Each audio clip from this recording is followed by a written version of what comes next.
ಗ್ರಾಮೀಣ ಭಾಗದಲ್ಲಿ ಅಕ್ರಮ ಪ್ಲಾಸ್ಟಿಕ್ ದಂಧೆ ಕಣ್ಮುಚ್ಚಿ ಕುಳಿತ ಅಧಿಕಾರಿಗಳು.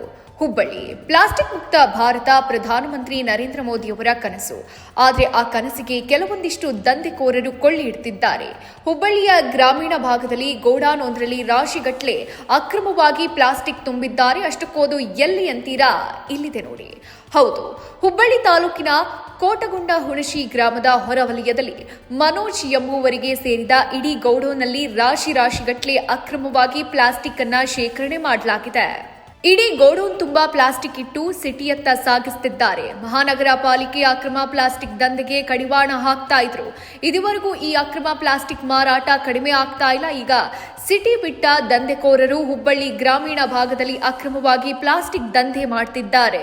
ಸುಮಾರು ವರ್ಷಗಳಿಂದ ಮನೋಜ ಎಂಬಾತ ತನ್ನ ಗೋಡೌನ್ನಲ್ಲಿ ಅಕ್ರಮವಾಗಿ ಪ್ಲಾಸ್ಟಿಕ್ ಸಂಗ್ರಹಿಸಿ ಹುಬ್ಬಳ್ಳಿ ಧಾರವಾಡ ಸಿಟಿ ಸೇರಿದಂತೆ ಬೇರೆ ಬೇರೆ ಜಿಲ್ಲೆಗಳಿಗೆ ಸಾಗಿಸ್ತಾ ಇರುವ ಶಂಕೆ ಮೂಡಿದೆ. ಗ್ರಾಮೀಣ ತಹಶೀಲ್ದಾರ್ ಜೆಬಿ ಮಜ್ಜಗಿ, ಗ್ರಾಮ ಪಂಚಾಯಿತಿಯ ಪಿಡಿಒ ಅಮೃತ್ ಹಡಪದ ಕಣ್ಣಿದ್ರೂ ಕುರುಡರಂತೆ ವರ್ತನೆ ಮಾಡ್ತಿದ್ದಾರೆ ಎನ್ನುವುದಕ್ಕೆ ಇದು ತಾಜಾ ಉದಾಹರಣೆ. ಕೂಡಲೇ ಈ ಅಕ್ರಮ ಪ್ಲಾಸ್ಟಿಕ್ ದಂಧೆಗೆ ಬ್ರೇಕ್ ಹಾಕಬೇಕೆಂದು ಸಾರ್ವಜನಿಕರ ಒತ್ತಾಯ ಆಗಿದೆ. ವರದಿ ರಮೇಶ್, ಪಬ್ಲಿಕ್ ನ್ಯೂಸ್, ಹುಬ್ಬಳ್ಳಿ.